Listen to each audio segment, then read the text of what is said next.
I had to do the newspapers. It's the birthday of Mrs. Dinah Amo of Two Sisters Restaurant just close to Kanda, right here in Accra. It's from Daniel and the rest of the family and your children as well. They're saying that, look, they are going to book an executive table for you right at home. And please do enjoy your day. Two Sisters Restaurant, Kanda, right here. Mrs. Dinah Amo, we say have a good one. And thanks for always watching us. But in the meantime, we have Mama V, Israel Lai, as well as Joseph Akable on stream. Good morning to all of you.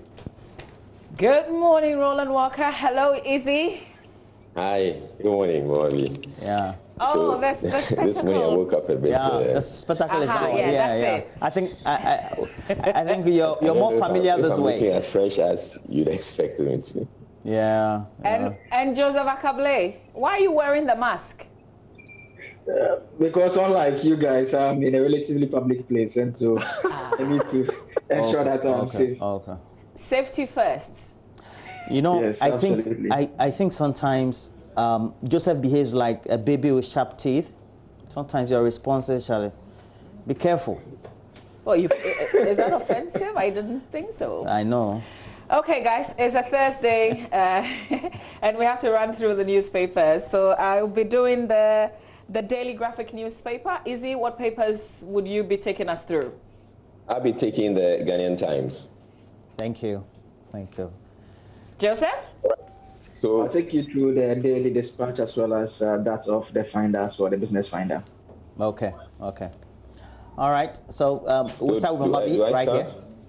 All right, so the Daily Graphic newspaper, and this is what the paper is reporting today. Of course, this heartbreaking story. Unbelievable that a father will beat his own child to this extent, as we've seen it play out on social media. We reported it extensively. Erastus Asari-Donko giving us details of the stories. On the front page, man 26 arrested for abusing son who's only 3 years. It's not even if he was even older. Nobody should beat a child like that. I mean, why do you even beat a child in the first place? Ghanaian, Ugandan scientists research into COVID-19 drugs, but the banner headline, Amidu eligible as special prosecutor, Supreme Court rules, comes with a smiley picture of the special prosecutor, Mr. Martin Amidu. There you go, with what's on the front page of the paper today. Let's do the center spread. Effective early warning response mechanism guarantees security. That's according to Vice President Baumia. GES, others donate food items to prison service. And Guta calls for implementation of airport disinfection system. On the back page of the paper, rainstorm destroys Kokobela Nasia farms and 2 body support projects to reduce plastic waste. Those are the 2 stories on the back page of the Daily Graphic newspaper. Okay, so I'll take the Ghanaian Times. So the Martin Amidu story is also here. It says age eligibility suit. Martin Amidu fit for special prosecutor, Supreme Court declares. 10 perish in 2 separate accidents at Brimso Apam Junction. And investigate 533 confirmed COVID-19 cases at Tema Fish Processing Plant. And Cameron Dodu urges government. Mondele Child Right International support COVID-19 fight. And then on the back page of the Ghanaian Times, Direct Aid Ghana provides mechanized borehole for Tamale Central Prisons. And the Mondele Child Rights International story is also on the back page. And then in the center spread, we have 25 MDAs receive 30 waste containers. And we also have, so the fish processing story investigation comes in the middle spread. And then that accident at Brimso also is in the middle spread. Yeah, so, and then they're also talking about the Ghana's COVID-19 cases pushes to 5,408. So that's for the Ghanaian Times. We can do the front page of the Daily Dispatch now. A number of stories there. One related to the Electoral Commission. It says EC's tender for 1.9 million gloves and 138,359 nose mask closes tomorrow. And judgment on the NCA case is also on the front page of the Daily Dispatch. evaluation report on herbal medicines for COVID-19 submitted to government, and ongoing extra accommodation for military to cost $100 million. The back page of the Daily Dispatch has a story, the minority responding to the EC's statement and towards a new voter register. EC's tender for 1.9 million sterilized gloves. That story is on the back page of the Daily Dispatch paper. All right, so let's go to the Daily Guide. I have here with the Daily Guide the front page story. Supreme Court clears Martin Amidu as Ayariga cries foul. Alote sees Tamils and prostitute kills man after sex. That is also on the front page. On the back page, obviously has to be full of sports. The back page of the Daily Guide. No decision yet on football, even though Germany is expected to begin football-related activities this weekend. We don't have it right here in our country yet.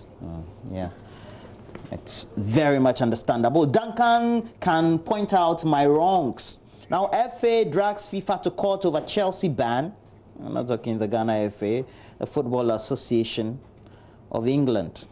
Murdered journalist fiancé fights Newcastle owners. We're talking the fiancé of murdered journalist Jamal Khashoggi has written an open letter to Newcastle United fans asking them to consider if the club's pending takeover is the right way out of despair for them and the city. We know that there's a consortium that's also owned by Prince Mohammed bin Salman of Saudi Arabia that is having a takeover of Newcastle United.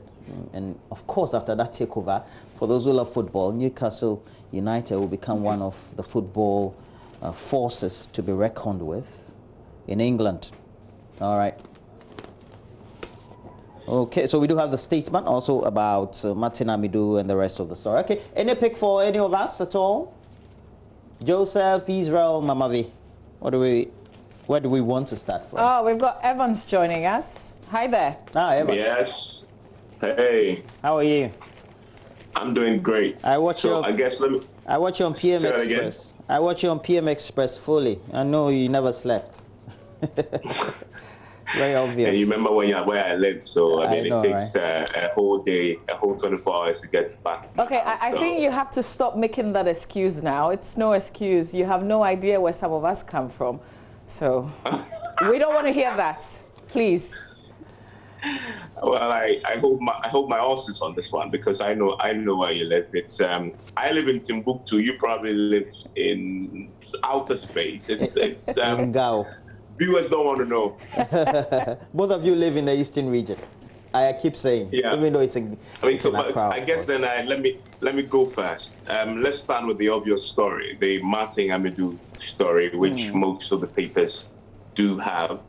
If you look at the graphic, I guess that was a headline that most people used yesterday in the broadcasting outlets. I mean, Amidu eligible as special prosecutor. The reason why I guess this story for me was a big deal. Either way, if he had lost, it would have brought finality to a process that many thought had held him and prevented him from doing his job. I mean, now that he now has the all clear to go ahead, as a special prosecutor, I guess many people now will look, okay, so between now and the end of the year, what else can he do? You remember that the anti-corruption campaigners, one point, issued a statement quite concerned that a year on after he was appointed and his office was created, he had not done much. Those who sort of had sympathy for him pointed to this case and said, I mean, if you have such a big case, right, pending at the Supreme Court over your eligibility to hold that office, it will actually prevent you from doing your job. Because assuming that he had gone ahead and prosecuted somebody successfully and he had lost this case, what happens to all those cases that he has successfully prosecuted? Does it render all of them null and void? That was an open question. And so really, this is this is big deal for the office. Doesn't mean that now he can go ahead and prosecute all the people that, people saw he hadn't done over the last year. That's a big question for me, and I'm going to watch this space quite closely. In fact, all right. In my case, I didn't think that there should have been something that would hold or stop him from going ahead to prosecute any case. And I don't think he ever at any point stated or suggested that was one of the reasons why he couldn't prosecute any case. I guess I wouldn't take that as an excuse. He should have just gone ahead and did what he had to do. But, well, Joseph. I know Joseph wants to say something, but, also to say that Professor Kweku Azar has been writing and also raising some very important questions. Maybe that's an area to watch. So, for instance, he says amending the mandatory retirement law to increase it to 70 while allowing people to voluntarily retire at 60 is something that we should look at. Joseph, what were you going to say on this? And so Mr. Amidu never gave that court case as an excuse. He actually filed 2 cases against Mama Yarega, one related to the importation of ambulances for an assembly, and the other that has to do with the tax evasion issue. But there were a series of applications that the lawyers made in that particular case, and eventually Justice Efia Saribokri had to put the case on hold because the issue of whether Martin Amidu could prosecute, whether with a case pending at the Supreme Court, kept coming up. And so eventually she took the view that it's better that they put the case on hold pending that particular case being determined as well. And so after that decision was taken, there hasn't been any movement in terms of the case yet. And once this is out of the way, we expect that the Financial Division of the High Court will fix a date for that particular case relating to Mr. Yarega to continue. Joseph, one of the things we said you would share with us and, of course, our viewers, how the court is functioning with COVID-19. Cameras are not allowed inside the courtroom. So paint the picture to us. How do they sit? And so at the Supreme Court, the space, it's a relatively big space. There's downstairs, there's upstairs. And so what they are doing is that they are not allowing the legal teams in. And so if you're a lawyer, you have a case, you have to come in with just one junior. If there are 2 of you, one has to stay outside the courtroom. And even before you get into the courtroom, there is a Veronica bucket outside that you can wash your hand and use the sanitizer. At the entrance of the Supreme Court too, there is someone available with sanitizer who will give you the sanitizer and also open the door for you to get in. And so that is in by the way of the first part of it. Then inside the courtroom, where the lawyers sit, they try to separate them a bit. And so they don't sit too close to each other. They've removed some of the seats in order to create space. For the public gallery too, they've made some spaces, and so they are not sitting too close to each other. So if you are sitting on a seat, the next seat to you has to be empty, then someone sits after the empty seat. Then in terms of the Supreme Court judges too, one interesting thing to note is that there are seats which, for those who may have won the election petition, they are big seats. They've removed those big seats to the back, and they've rather brought relatively smaller ones, just to ensure that with the smaller ones, it's easier to space them out, because they have to sit on a platform where you have 7 of them and sometimes even 9, depending on the nature of the case. And so that is also being done. The only challenge I can say I noted is that when they change the panel, and so when a case involving a special prosecutor is called and 7 justices come and they have to move out for the next 5 or next 7 to come, there's no disinfection of the tables and the seats. The same thing with the lawyers who move from the platform. When your case is called and you have to go up, they just come and resume the seat, and they have to be using the same microphones that you have to press to turn on that the others have also used. And so that is a bit of a challenge that some of the lawyers have even raised concerns with, that they expect some changes to be made. And so that is how it is working. At the High Court, to the similar approach at the High Court as well. Interesting. Can I make 2 quick points? Please do. I want to go to the Daily Guide front page, and it's the same story, but I like the fact that they linked the Supreme Court case with the Ayariga crying foul. And this is the story that an interview I did with him for PM Express yesterday, where, and honestly, when I was doing that interview, I had not thought about the case at the Supreme Court yet. But from what Joseph said, that case had impacted on the progress of the Ayariga case. I mean, but Ayariga in that interview had made really startling revelations about the family relations between himself and Martin Amidu, and how that prosecution I mean, he's been prosecuted for the ambulance purchases and for the purchase of those vehicles, how he believes. And I think the most important point he makes there, how he believes that that case in court has very little to do with the actual law, but a lot to do with personal reasons, because they're family members, you know, not by blood, but by relations. And he gave some details about, you know, evidence that he's provided that hasn't been double checked yet.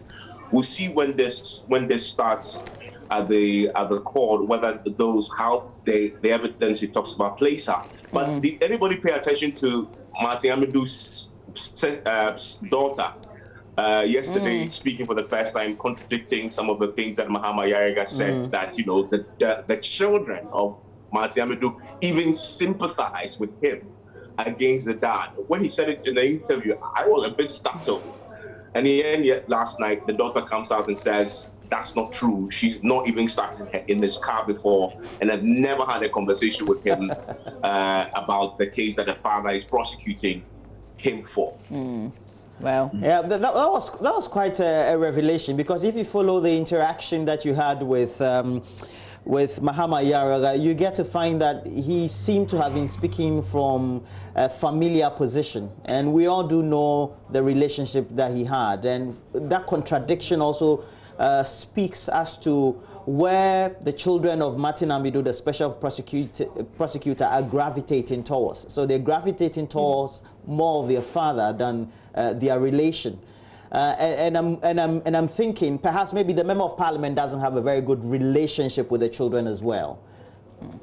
Well, if we can, I wanted us to move away and talk about another story, very heartbreaking if you're a parent or if you're simply a citizen of Ghana, and I'm sure all of you have been following. So I want to talk to the fathers first of all. This 26-year-old father who beat his 3-year-old, and it's incredible. How can anybody do that to a toddler? This is a 3-year-old child. It's also making the headlines. So guys, those who have children. It's unimaginable. I mean, you wouldn't think that a father would do that to the child, let alone a 3-year-old. It's outrageous. But this guy says, well, a fit of rage came over him and he has mental issues and all. Could it be that could be the reason? But I wouldn't take that as an excuse, though, because the wife was also saying that she had endured, you know, that such moments and such brutalities from the man. So I think the guy has a temper issue, and he seems to be taking it out on anybody at all. And I won't take any mental excuse. I won't take that mental excuse. It shouldn't happen. You guys have to forgive me. I didn't have the spine to listen to that story the whole of yesterday. I mean, if I was reading the news, I would have left that particular story to MFR and probably left. So I just couldn't. I didn't want to hear it. I mean, anytime I was listening to the midday news and it came immediately, they started reading the story, I just, you know, sort of turned the volume down. I just didn't have the spine to listen. I mean, because I have children. Yeah, and sometimes children do stuff that you want to punish, and that's typical Ghanaian parent. You have to know how to punish your child. I don't know, Israel and Mavi, whether you are like me. I mean, I don't spare the rod when I have to, but you have to do it reasonably within limits. You have to do it lovingly and let the child know that you're doing it because of what he's done. There must be a direct connection between what the child has done and the punishment, and that it has to be done for correction. I mean, not for distraction. I mean, for what you're seeing on television, that was clearly punishment meant to destroy. It's really tragic. I mean, never should it happen again. And I hope that the law will take its course. Evans, are you saying that you would want to use a rod on your child? No. Okay. No. So what no, sort of? Not at all. Okay. Not at all. But I think that all of us over the last 20 years seem to have glossed over something that has been ongoing. Look, in 2013, I remember I had something to do with UNICEF, and they came out with a report which was indicating that 57% of children were beaten while at home, and it could be by parents, by their teachers, etc. And in excess of 30% of them receive the same sort of punishment while in school. And it looks like because we've come to this day and age, especially in the cities of Accra, we have Kumasi and many others, thinking that, look, you don't have to spank or beat the children. We seem to have taken our eyes off the ball. And I think that is why people don't look out for some of these things. Because that, if you take what happens in the more developed countries, you spank your child, the police are at your doorstep. Here, Roland, this is not a case of, you know, a child being spanked. This is to the extreme. This is more like torture. Okay? Yeah, you spank your child once in a while. Every now and then, maybe you. But that is unacceptable. Even spanking is unacceptable. What is unacceptable? The spanking? Yeah. Even you using the word, it's unacceptable for us to say we spank our children. Unacceptable. No. I wanted us to. They say spare the rod and spoil the child, and I very much believe. Well, it's good that you and I know pastors. I won't go. I mean, to the extent of never. What this guy was doing was actually torturing the child. You know, and to the extent that the child has to end up in hospital, who's going to pay for the hospital bills? Can we, I want us to look at another aspect of it, which perhaps going forward will be the most important. What kind of punishment this father would receive. Joseph Akable, you've been our court correspondent. You are our court correspondent. We've heard about how the child was kept away from the mother and the mother couldn't see the child for a while. There's also the abuse, there's also the harm. Can you, on top of your head, what will come against the father? So we are looking at issues of battery, there are issues of assault, then there's obviously the bit about causing harm that we all can see. And so what we expect the police and the prosecutors for that matter to do is to immediately arrest him if they haven't already and try and carry out the investigation and process him for court. And more importantly, the bit about the mental capacity, whether he is sound or not, it's an important element that, I mean, if indeed there is scientific evidence to show that he's unsound, then obviously it's not a crime that he will have a bit of a defense in that regard, showing that he was not in a right frame of mind and couldn't have known what he was doing deliberately. And so it's important that they get that also out of the way immediately once they process him for court. And if he's actually sane, obviously we have to go ahead and deal with him in accordance with the law, because what has happened is quite unfortunate. And I struggle to look at the images myself, and I think he needs to be punished if he deliberately knew what he was doing and he did what he did. Well, the good thing is police is on this case. They're waiting for the reports from the hospital, and then they will carry this case forward. In the meantime, the man, 26, has been arrested. In the absence of any other stories that you guys want to highlight, shall we do myjoyonline.com? Let's find out what's on our page. In the absence of a story that should have been actually on the front pages that wasn't on the front page. COVID-19 didn't make it to the front page again. Yeah, Most it's quite interesting. Pages. There's a story on the front page of the 408 cases.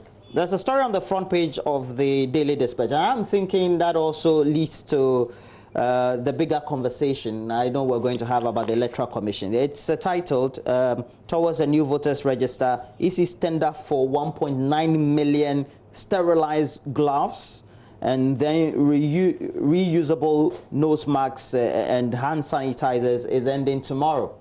And they put out a tender, and we all do know, we've seen that tender circulating on various discussion platforms that we have.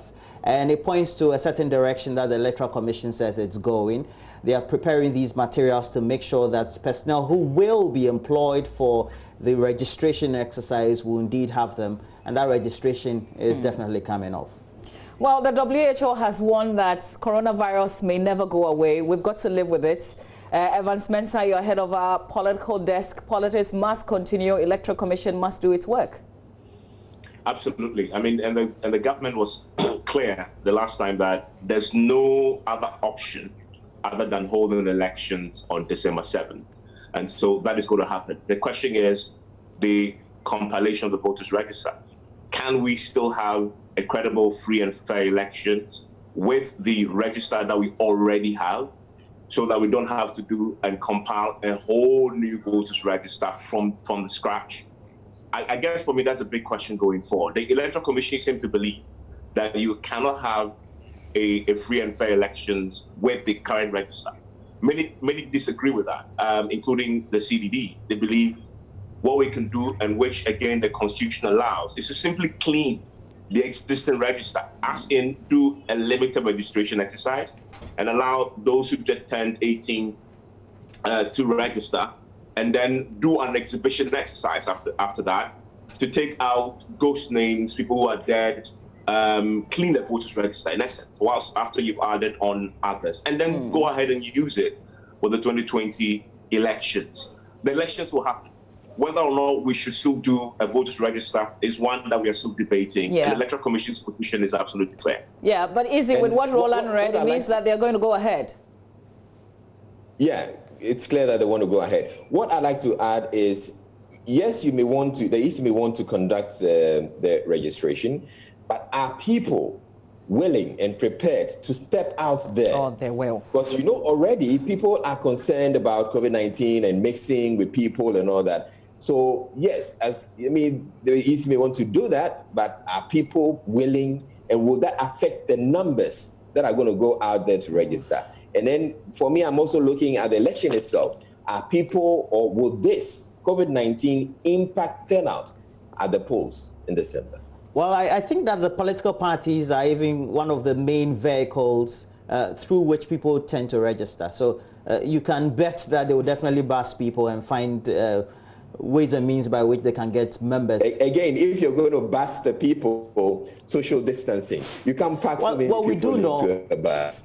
So the busing is going to be even more expensive than it usually would be. So cost implications and all that, I think is going to impact the registration. Well, Joseph, let's have you take us through myjoyonline.com real quick before we wrap up and wake way for sports. So here's what's on the page, Joseph.